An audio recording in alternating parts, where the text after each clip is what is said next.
Bonjour Aurélie Netz. Bonjour David. Merci d'être sur Regard Protestant.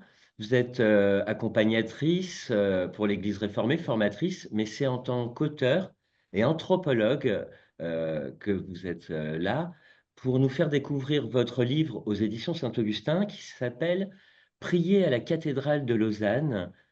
Le sous-titre, c'est Spiritualité au cœur de la cité. Et en fait, c'est un grand voyage spirituel basé à la cathédrale de Lausanne. Vous pouvez nous dire quel est le contenu de votre recherche?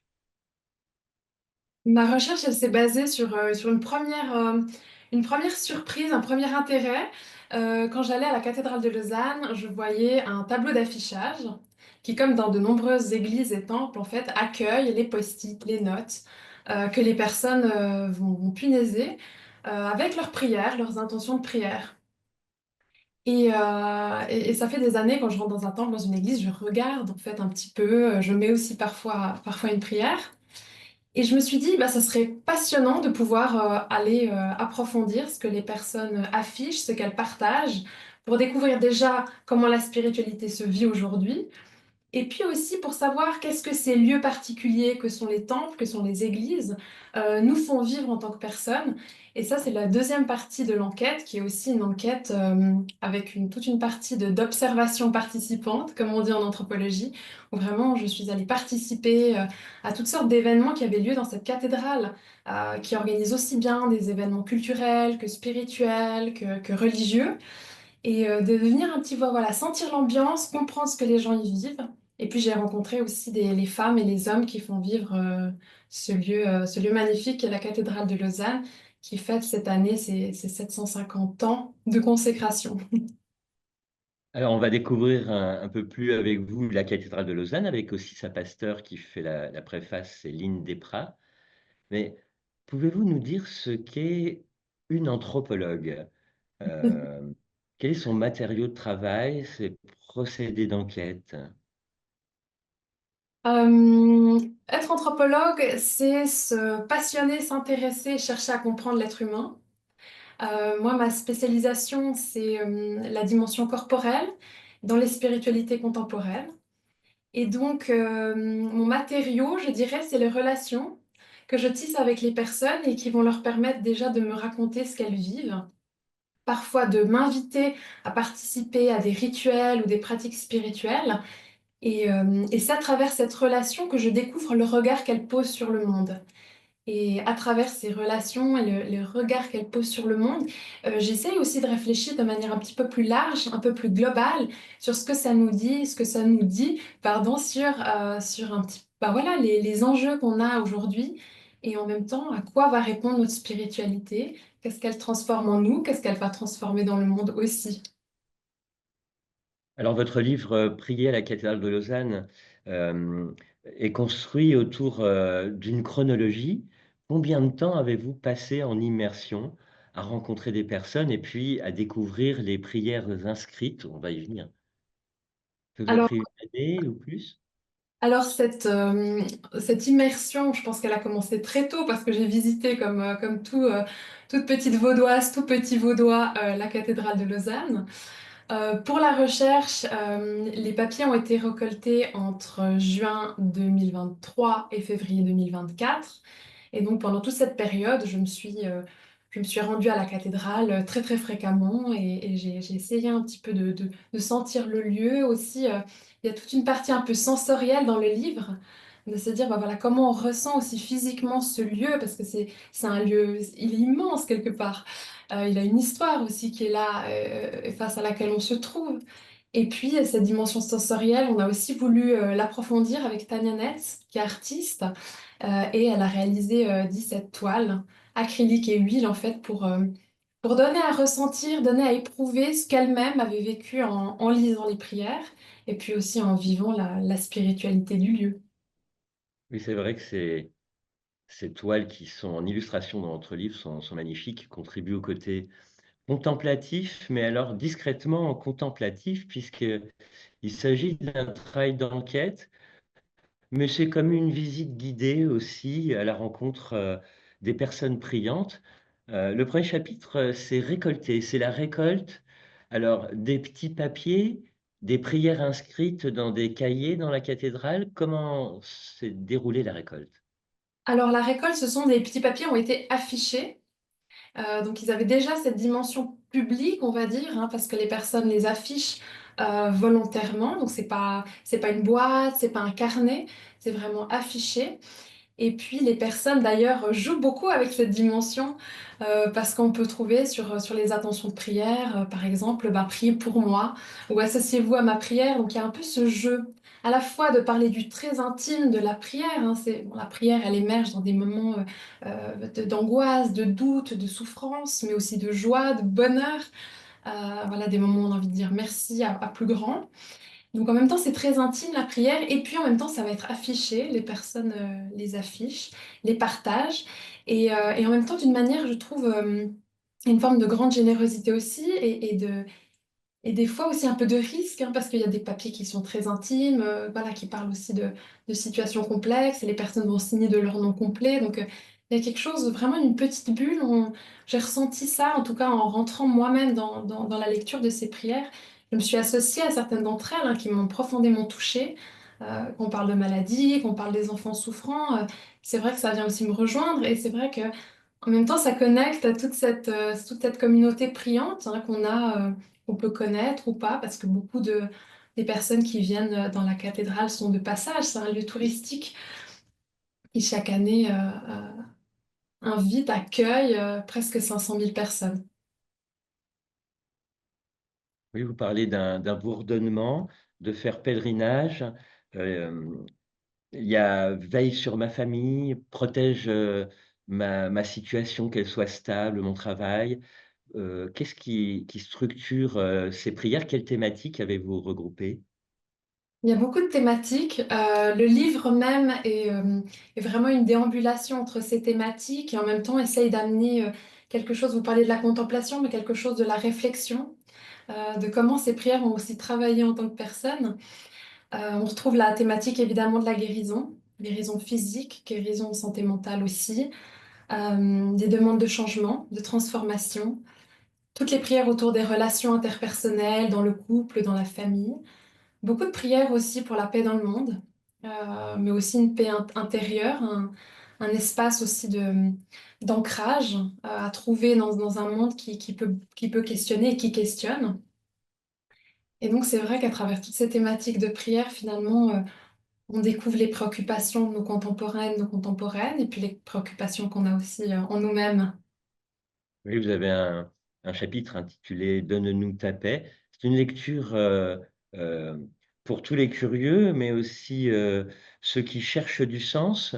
C'est une lecture assez apaisante. Je ne sais pas si c'était l'effet recherché par l'écriture, sans doute, mais vous parlez tout de même, par exemple, de l'au-delà. Euh, vous avez trouvé des prières en rapport avec l'au-delà que vous inspire ce thème? Oui, alors il y a beaucoup de prières qui convoquent, qui appellent, qui demandent la présence des êtres disparus, donc des personnes décédées. Et il y a beaucoup de prières qui demandent à Dieu, aux anges, la protection de la personne disparue. C'est une thématique qui m'a beaucoup intéressée parce que j'avais travaillé pour une enquête précédente qui est devenue un livre qui s'appelle En dialogue avec l'invisible, qui justement questionne les relations qu'on a de manière générale avec les êtres spirituels. Voilà, des êtres comme Dieu ou des êtres aussi, ben voilà, comme pour certaines personnes, les esprits des défunts qui font pleinement partie de leur manière de vivre leur spiritualité et de se questionner sur l'après.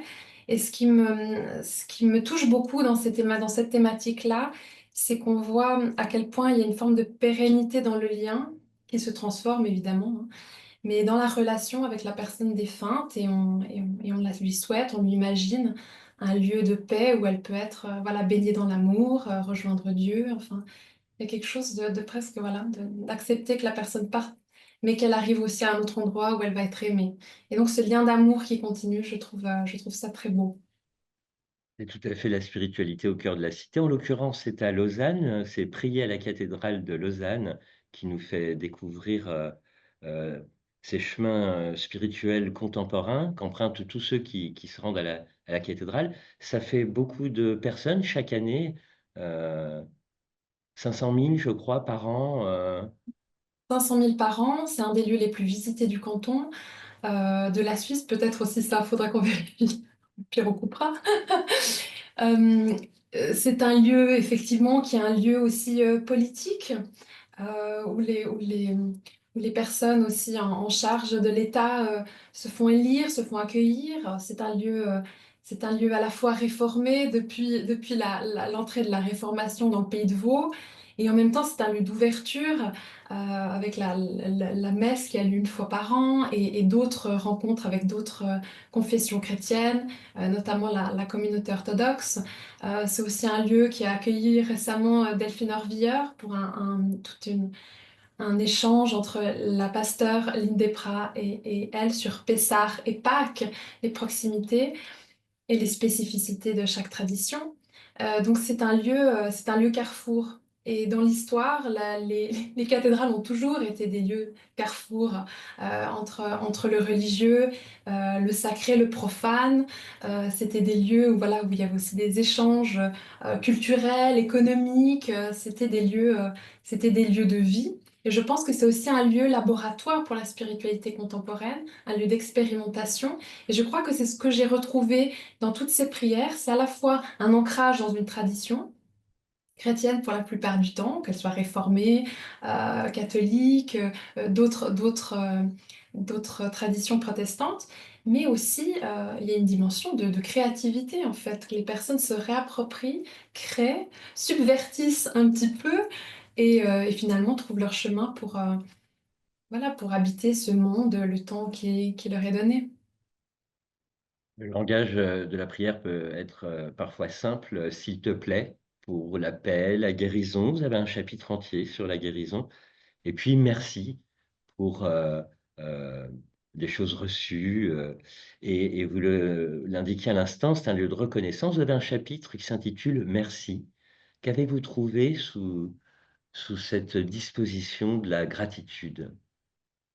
Ce que je trouve très beau dans ces papiers de gratitude, c'est leur très grande sobriété. C'est peut-être les papiers où il y a le moins de texte. Et en même temps, je pense aux personnes qui écrivent ça et je pense aussi au moment où moi, j'ai eu des moments de remerciement envers le divin. Et je me dis, c'est des moments aussi pour prendre aussi de la hauteur. Et c'est le propre de du processus de prière, c'est aussi de savoir cette capacité de se distancier de l'expérience qu'on est en train de vivre, joyeuse, malheureuse, qui nous questionne, et puis d'avoir un temps où on peut réfléchir. On peut déjà remettre ça plus haut que soi, mais aussi on peut réfléchir sur ses émotions, on peut réfléchir à ce qu'on a envie de faire. Donc c'est vrai que la prière, c'est vraiment un instrument de transformation de soi. Et je pense qu'elle a toute son actualité aussi dans une époque où on a ce désir et cette appétence pour travailler sur nous-mêmes, pour repenser peut-être un certain nombre de choses vécues. Donc voilà, ça dépend après des chemins de chacun. Mais elle a quelque chose de très actuel, la prière, et j'avais aussi envie quelque part, de mettre en valeur ce qu'elle apporte.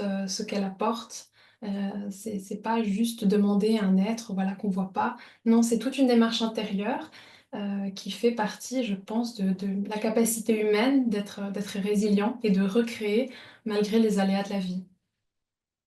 Oui, en effet, Prier à la cathédrale de Lausanne, le livre que vous avez fait paraître aux éditions Saint-Augustin, c'est une initiation à la prière au passage d'une belle visite inscrite dans la temporalité. C'est comme un journal de bord, si on peut dire, de votre enquête. Et vous l'inscrivez dans une poétique, dans une réflexion philosophique. À la toute fin, vous parlez d'un manteau de prière qui s'élève au-dessus de la cathédrale et vous le mettez en perspective de l'éternité, du moins des siècles à venir. Quel est le thème qui vous occupe aujourd'hui au moment de la réception de votre livre, dans la prière? Le thème qui me préoccupe et qui m'intéresse vraiment, c'est les liens, justement, vous parlez de poétique, mais c'est la dimension artistique et la spiritualité. Et c'est ce que nous avons construit avec Tania Netz par rapport à son exposition qui va avoir lieu pendant un mois, du 27 mai au 30 juin et qui va vraiment chercher en même temps vivre cette dimension spirituelle, exprimer les processus spirituels intérieurs par la peinture, rejoindre les personnes, et puis il y aura également des panneaux plus réflexifs, et puis un petit QR code pour les personnes qui ont envie de partager leurs réponses. Il y aura des petites questions sur les panneaux, et par le QR code, les personnes pourront répondre et participer aussi à une forme de continuité de l'enquête, parce que c'est des enquêtes, c'est un tout petit bout de ce qui se vit à la cathédrale, et ce qui va continuer à se vivre aussi, et c'est toujours une... Pour moi, c'est essentiel aussi de se dire qu'on est dans ce temps long et d'avoir la possibilité de découvrir ce que les personnes qui vont visiter l'exposition ont à dire sur leur propre spiritualité. On retrouve ces magnifiques peintures de Tania Netz dans votre livre et on vous retrouve, vous, Aurélie Netz, sur le terrain à Lausanne. Merci pour la découverte du cœur de la cathédrale de Lausanne, à savoir la prière. Merci beaucoup. Merci David.